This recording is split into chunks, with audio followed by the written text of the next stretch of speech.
Have you ever entered into December with a beautifully curated vision in your head, only to arrive at Christmas Eve frazzled and disappointed and wondering why you feel more exhausted than you do blessed? Well, you are not alone, and many of us carry unrealistic expectations into the holidays every season. We long for togetherness, but we struggle with tension. We desire peace, but we battle perfectionism. And we hope for joy, but we end up tangled in guilt and comparison or even unmet desires as parents, as adult children, and as grandparents. So, whether you're a mom that's trying to hold it all together, or a grandmother that's trying to coordinate family schedules, or an adult child that's navigating family dynamics, this time of year can feel more overwhelming than merry. I remember a Christmas years ago when I had worked really hard to make everything just right. I planned the meals, I wrapped the gifts with care, at least as careful as I can. I'm not a very good wrapper. And I coordinated all the details, and I set my hopes on that cozy family moment that I had pictured in my head. But when the day came, my emotions were really high, plans kind of unraveled, and nothing really looked like what I had imagined. And I found myself in the kitchen by myself, quietly crying, nobody knew, and wondering, why does this feel so hard? In that moment, the Lord whispered something gently to me, convicting me, "You're always chasing something that I never even asked you to create." Because I had made perfection my goal, not the peace of Christ. And I had wrapped all of that up in holiday expectations that were quietly rooted in me controlling things and not surrendering. And if I'm honest, I still wrestle with it. Still wrestle with it. I still find myself slipping into performance mode. I still find myself measuring the success of the season by how smooth everything feels, or really more on how happy everyone seems. But year by year, God keeps pulling me back, not to productivity, but to resting in his presence, not to the flawless moments or those Instagram reel moments that really aren't real, but to faithful ones. Peace doesn't come when everything goes according to plan. It comes when I choose to rest in Christ, even when things seem like they're falling apart. And that's a lesson that I'm still learning, but it's one that I really want to keep returning to, especially in this season, because there is a lie of the perfect Christmas that tends to ruin all of the holiday seasons for many of us. And at the root of our holiday stress is often this idol of perfection. We imagine this perfect table, the perfect tree, the perfect family moments. And when real life inevitably falls short, and it does, it always does, it wounds us. It wounds our spirit. But the gospel reminds us that perfection was never the goal. God's peace is the goal, God with us. And peace doesn't come from flawless traditions, it comes from a person. It says, "For unto us a child is born, and he shall be called the Prince of Peace." Isaiah 9:6. Christmas and the holiday season shouldn't be about a performance to execute. It's about a person for us to receive. And that truth frees us, or should free us, from the pressure to manufacture all this stuff that's magical, and instead embrace what's really real and the redemption that's rooted in Christ.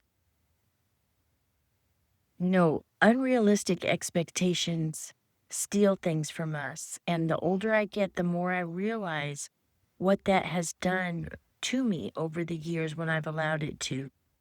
When I've set the bar at perfection, I've often put pressure on myself to create those Pinterest-worthy moments even before there was Pinterest, instead of focusing on heart-level memories. And I would often expect my children to behave or react in a certain way, while my own heart was stressed and reactive. I would compare my family to others, forgetting that every gathering includes broken people in need of grace, including me. I would miss opportunities for connection because I was so fixated on control. And I would place silent pressure on John, my spouse, and on my extended family, expecting them to meet my unspoken emotional needs, filling gaps in my plans or act according to a script in my head that I've written in my mind. And the weight of my expectations doesn't just burden my own heart, it spills over onto the people that I love most. And I'm sure the same thing happens with you.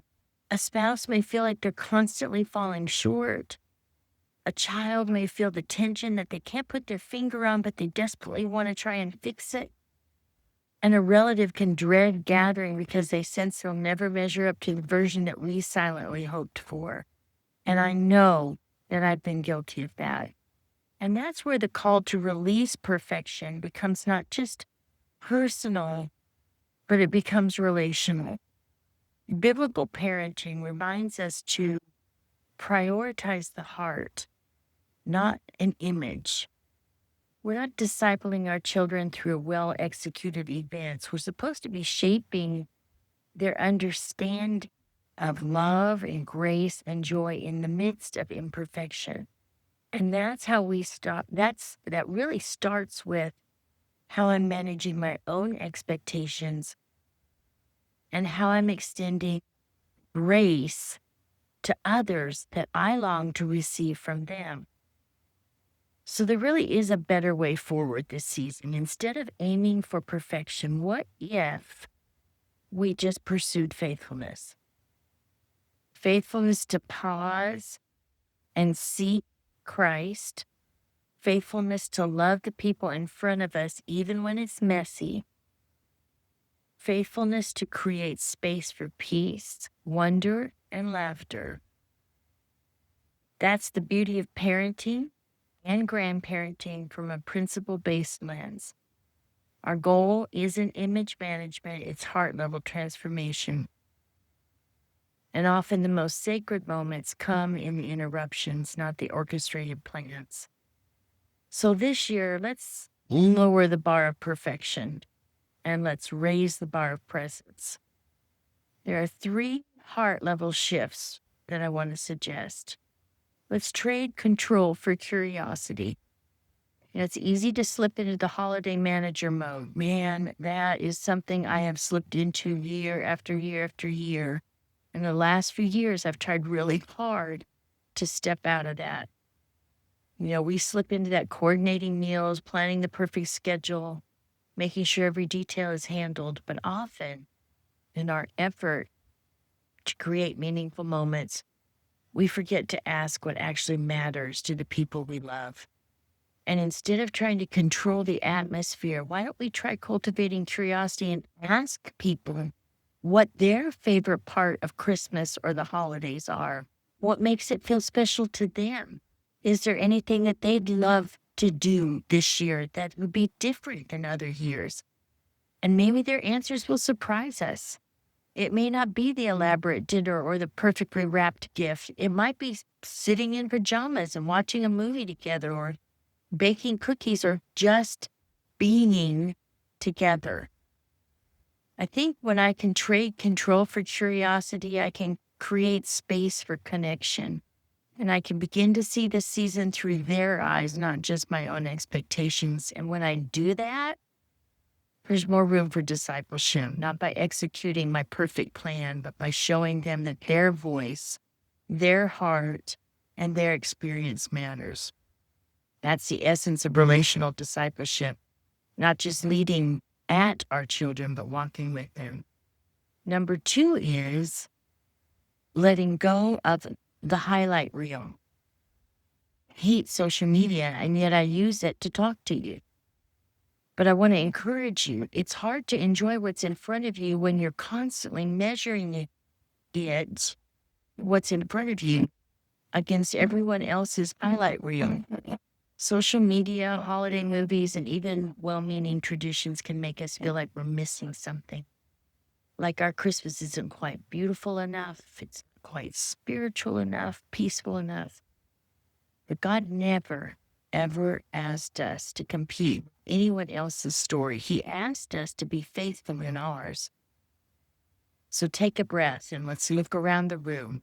These people, you're imperfect, they're imperfect. And sometimes chaotic family is just the exact ones that God has given you to reflect his grace to reflect his mercy to, and to reflect his presence to this season. So letting go of the highlight reel means that we're choosing his presence over performance. And it means remembering that the gospel came into the middle of real life. It came into the middle of a chaotic time in history. It wasn't a perfectly decorated home, but it was a messy stable. It wasn't a peaceful night, but it was a world that was in deep, deep need. So this Christmas, you don't need a picture-perfect memory to be obedient. You need a soft heart and open ears. And number 3, celebrate the imago Dei in each person. So often we want our holiday gatherings to feel harmonious and seamless, which can lead us to subtly expecting everyone to behave and to think or respond the same way. But what if the differences around the table aren't distractions, but they're divine design?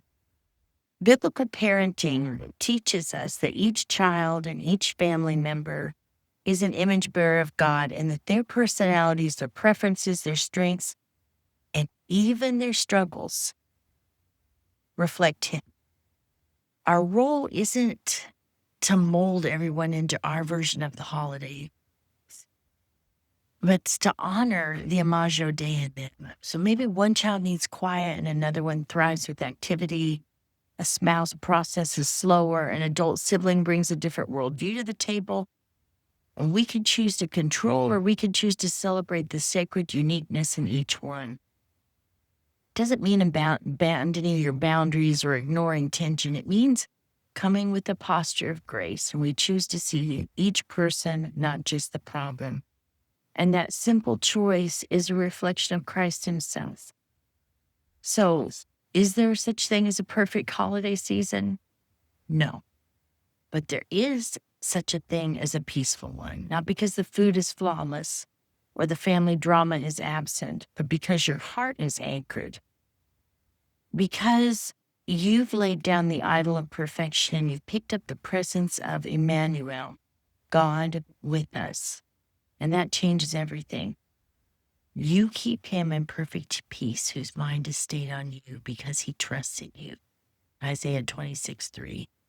I'm still learning this, still learning to let go of expectations that quietly creep in and set me up for disappointment. Still learning to focus on what is, not what I hoped would happen or what I saw someone else post. I'm still learning to celebrate small, quiet moments that hold eternal weight, the laughter in the kitchen, the unexpected conversation, and the glances across the room. I'm learning to let things happen more naturally and not be so orchestrated. And I'm learning to try and do things with intentionality, but with flexibility, and to ask the Lord, what do you want this season to look like? And to listen more closely to the hearts of the people I love. And if I'm honest, I have to remind myself of all of these things often, because I have certainly not arrived. It's not my personality to just sit back and rest. And as I look back, especially on the memories with loved ones who are no longer with us, I see so clearly that the most meaningful moments weren't planned. They weren't polished, but they were present. They were real. They were full of love. And that's what I want more of.